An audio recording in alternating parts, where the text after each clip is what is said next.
Hey everyone, how's it going? I am Xeracon and I am back once again. Sorry for not getting this video out sooner. I know I said I was going to be getting out ASAP, but it got a bit too warm to do recording the last few days. In my last video, I mentioned that there was another bit of news that I wanted to cover, and this is it.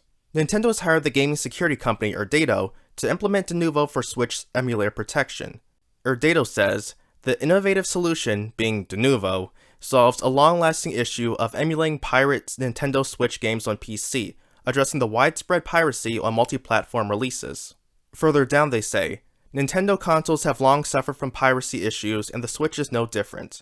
Even if a game is protected against piracy on its PC version, the release version on Switch can be emulated day one and played on PC, therefore bypassing the strong protections offered on the PC version. This can happen with any of the numerous games available on Switch. By preventing piracy on Switch while blocking unauthorized emulations on PC, studios are able to increase their revenue during the game launch window, which is the most important period in regard to monetization. The Nintendo Switch emulator protection will ensure that anyone wishing to play the game has to buy a legitimate copy.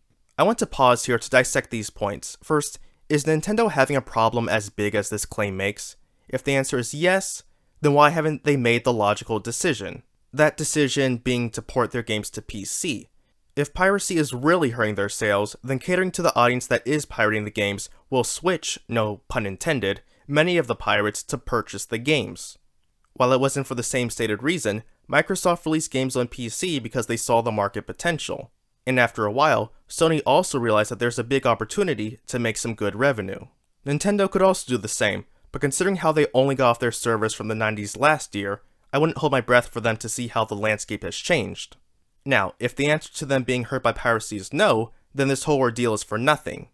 In fact, Nintendo can't be hurting too badly because, according to their last quarterly report, which ended in June, they made a profit of 118,965,000,000 yen.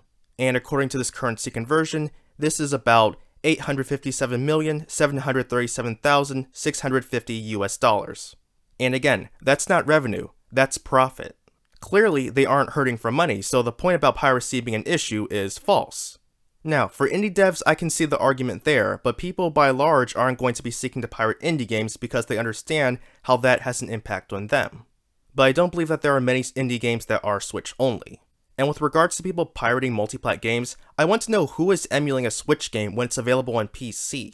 Even with that point about needing time to get the game cracked, who is going to emulate an objectively worse version? You're going to lack graphics and resolution settings. Depending on your input, you might need to configure your controller or your mouse and keyboard, and because it's emulation, it's more demanding than running it native on your PC. It doesn't make sense to emulate such a game instead of waiting for the cracked version. If you've ever watched videos made by G-Man Lives, you'll likely encounter him reviewing older games where he states that it's best to play the console versions instead of the PC versions because either there are mechanical and design differences or that the console versions run better. In those instances, I can see emulating them. It makes sense. But considering that since then more effort has gone to making PC ports as good as they can be, unless you're Square Enix, there's no need to play an emulated multi-plat Switch game outside of testing purposes. Getting back to the statement, there's one more thing I want to read. As with all other Denuvo solutions, the technology integrates seamlessly into the build toolchain with no impact on the gaming experience. It then allows for the insertion of checks into the code which blocks gameplay on emulators. This part is not only a clown, but the entire circus. Denuvo has no impact on the gaming experience? I seem to recall it being proven that cracked versions of games run better than the official versions that have Denuvo built in because the software throttles performance. I seem to recall that because of a domain problem, games that used Denuvo couldn't be played because the DRM couldn't connect to the server. Meanwhile, people who played the cracked versions were unaffected. So for people who are for this and are hoping that Nintendo sticks it to the filthy pirates, know this. If a person who has a mid-range or even high-end PC is bottlenecked by Denuvo, what makes you think that your 2017 handheld that uses older technology and has games that run sub 720p 30fps won't be impacted by Denuvo? The same situation that happens on PC will happen on Switch. Paying customers will be punished, while those who choose to pirate will not encounter the same problems. Now, I can only think of one reason as to why Nintendo is doing this. The Switch has been out for 5 years, and emulation much longer. Why is it only now that Nintendo wants to use DRM? My answer? The Steam Deck. While the deck will not hurt or kill the Switch, the potential that it has is enough to catch Nintendo's attention and perhaps make them slightly uncomfortable. Emulating on a desktop is one thing, but playing those same games on the go? That's a whole new ballgame. Of course, this is just my theory, but I'd love to know your reasoning for this as well. To end things on a good note though, the team from the Switch emulator Ryujinx made a statement in response to Denuvo being added. Regarding Erdato's Denuvo announcement, we will continue developing an emulation platform for Switch game preservation and enhancement, upon which consumers may enjoy their games both now and beyond the life cycle of the console itself. That's quite inspiring to hear.